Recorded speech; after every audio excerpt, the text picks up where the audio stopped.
Hello, everyone, and welcome to Entry 13 Stories from an Ugly Childhood.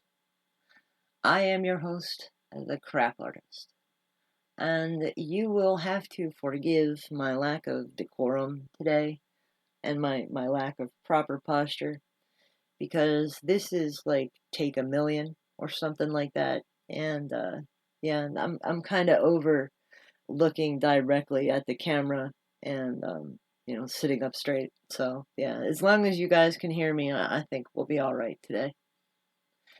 Yep. So today's entry is about a rabbit.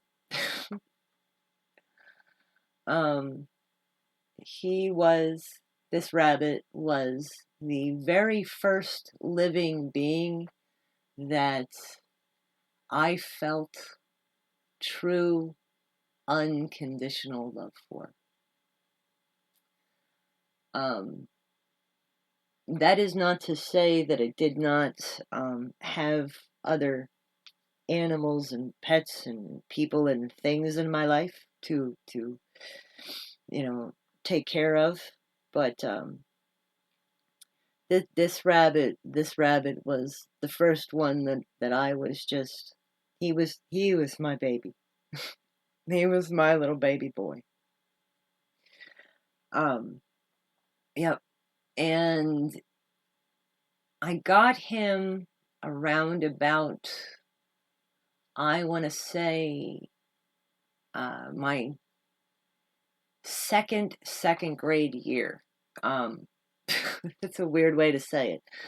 Um, I think it was around about 1981 or 1982. No, 1982, we'll say. Yep. And I was in St. Mary Magdalene Catholic School when my mother's oldest brother, who is a few years younger than her, gifted me with a Easter rabbit. You know, the traditional terrifying gift of giving somebody a live animal on a religious holiday. I'm not really even sure if my uncle and his wife ran it past my mom before they gave me this rabbit, or they just like kind of picked it up on the way to New Jersey as an afterthought, like, oh, let's give little Bonnie this tiny little itty bitty morsel of life that she probably isn't going to be capable of properly caring for. Yep. But I loved that rabbit, and I named him Figgy, um, which was short for Figwig, which is this is long and weird and convoluted, but it is a mispronunciation of the main character or the boss character from the story Watership Down. I saw that movie when I was entirely too young to see a movie like that, and it affected me a great deal um,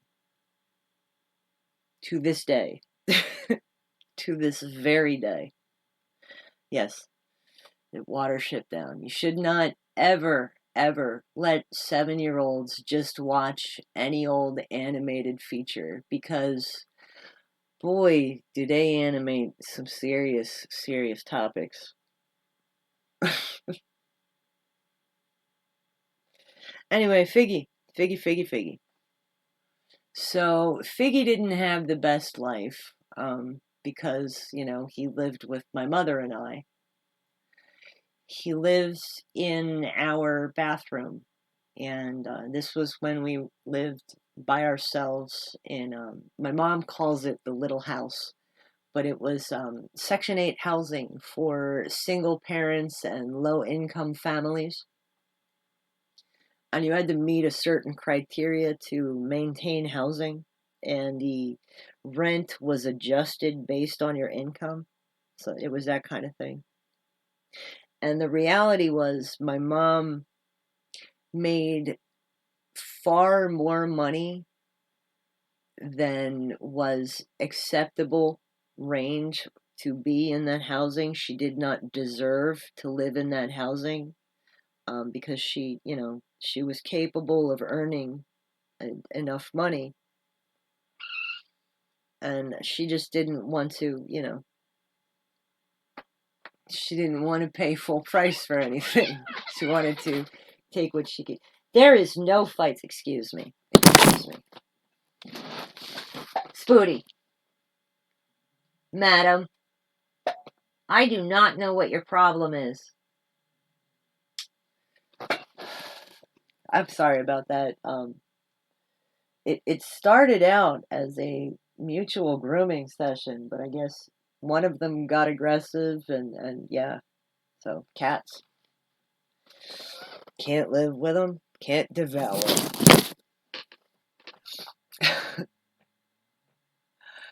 So, this rabbit, and second grade, around about 1981 or 82. Boy, this is long. I'm gonna leave it. I'm not editing anything today. I don't feel like it. So, gifted this rabbit, and he lived in our bathroom. And the cool thing about rabbits are very, very smart animals, and they can be trained to go in a litter box. And Figgy went in the litter box. He was so smart and so funny. He was such a good boy. But he really wasn't allowed to, roam our house. He was a rabbit, and you should keep rabbits in a hutch, in a nice environment for them, for, places for them to burrow and activities for them to do. But yeah, he lived in our bathroom with no toys and no fun shit. And the only time he ever got activity was when my mom wasn't home. I think I already said that. And I used to take him out in the backyard and, put a barricade up and let him roam around in the grass and have himself a little nibble here and there. And one afternoon, I had him outside, and he got out of my barricade and was booking it into the neighbor's yard, and I ran after him. And somehow, my little fat ass overtook this rabbit, and in the process, I stepped directly on his back left leg, and I broke it pretty bad, and it was dislocated from his hip, and it remained at a horrible, horrible right angle for the rest of his life. It was dislocated for the rest of his life. It just jutted out to the side. My mom assured me that he wasn't in pain or anything. There's no way to be sure. She never, ever, ever took this rabbit to the vet. Never, ever. When I broke his leg, what she did instead was brought him to the emergency room that she worked at, Newcomb Hospital, and had one of the ER doctors put him in a little cast and give him some painkillers. And, I don't even think that he tried to set the leg back into joint or anything like that. Because even the cast was, oh God, that poor rabbit. And yeah, I still think about that periodically, and I still feel incredibly guilty, that I could not properly, enclose my rabbit so that it did not, have danger befall it, even at my own fucking hands. That rabbit suffered through a lot of accidents, and that was the only one that was directly my fault. there are a lot of them that were blamed on me. A lot. You know, I could sit here for some time and tell you all kinds of stories of terrible things that happened to that poor rabbit. But I'm only going to tell you one more. Um, and this one is also something that I keep with me to this day. Um, my mother got this bathroom cleaner that smelled really, really nice and fruity. And she cleaned the bathroom with it, and she left a puddle of cleaner, diluted cleaner on the floor while she was, scrubbing the floor. And Figgy came along and he thought it smelled mighty delicious, so he had himself a couple of tastes. And when my mom realized what had happened, she freaked out and called poison control and started screaming at me that it was my responsibility to take care of the rabbit and keep an eye on him because he was my rabbit, and he drank cleaning solution, and if I don't take care of him and watch him through the night and do everything I'm supposed to do, he will fucking die. So she told me to give him drinks of water with a spoon every half hour and stay awake and monitor his breathing and his heartbeat, and periodically poke him awake and nudge him to make sure that he doesn't succumb in his sleep. So I stayed up all night with Figgy, and I did everything that I was supposed to do. I kept him on my chest because it was easier to, feel him breathe that way. And I gave him, oh God, with the spoon and everything. It was sad and sweet and cute. And he made it. He made it through the night. And he was fine. The next day, he ate really well, and he drank, and he had himself a nice poo. And I had to go to school. Regardless of my lack of sleep or how I felt or anything, I had to iron my own uniform and get my shit together and go the fuck to school. And I did. And that poor, poor rabbit never, ever, ever got proper care. It never got to see a veterinarian. It never.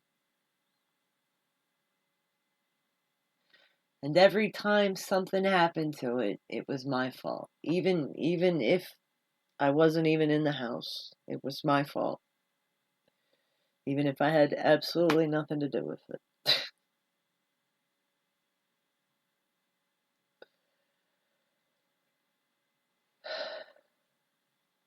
And now I have grown into a person with an embarrassing number of special needs cats. I'm not going to quote the number here because I don't need to be judged about that. But I will say that it is quite a lot, and they are all very much special needs animals.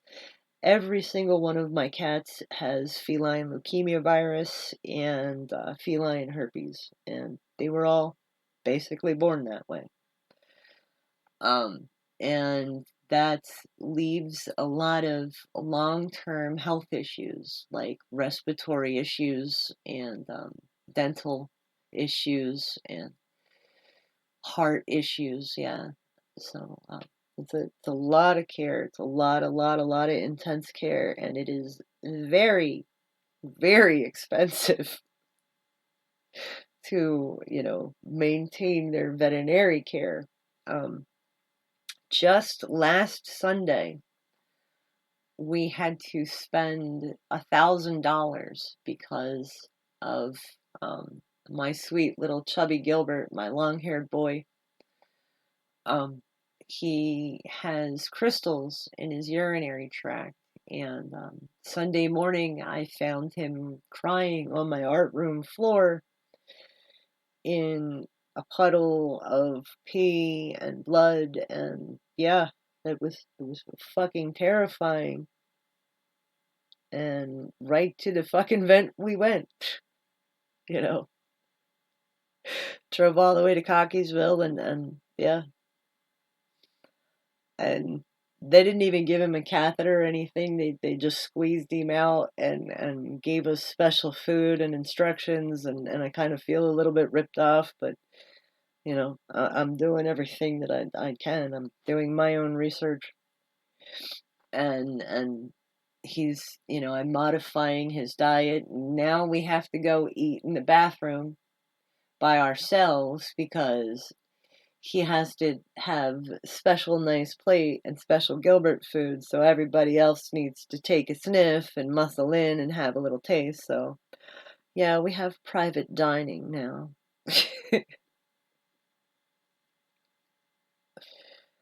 And I love my cats. I love my cats more than anything in the world. And I'm not capable of understanding them.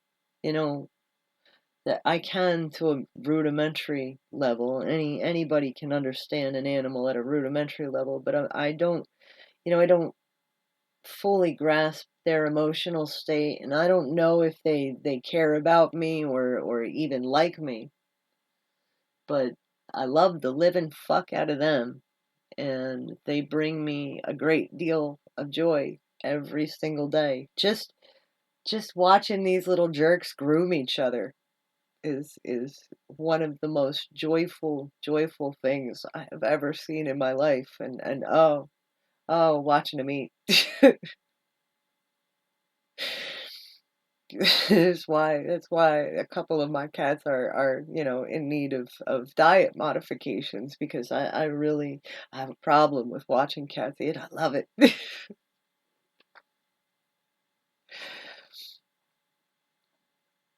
And yeah, so I don't know if my cats love me, but I try to do everything in my power to make sure that their lives with me are tolerable, and hopefully they're happy and have fun and joy in their lives. At least, you know, they bring me immeasurable joy. I can't, I can only hope to give them, you know, a fraction of the joy that, yep. Anyway, that's my story about little Figgy. And one more thing. My mom called the rabbit Hopper, and I hated it with all my heart. And she called him Hopper just because he lived in our bathroom. And I found it so insulting and so miserable.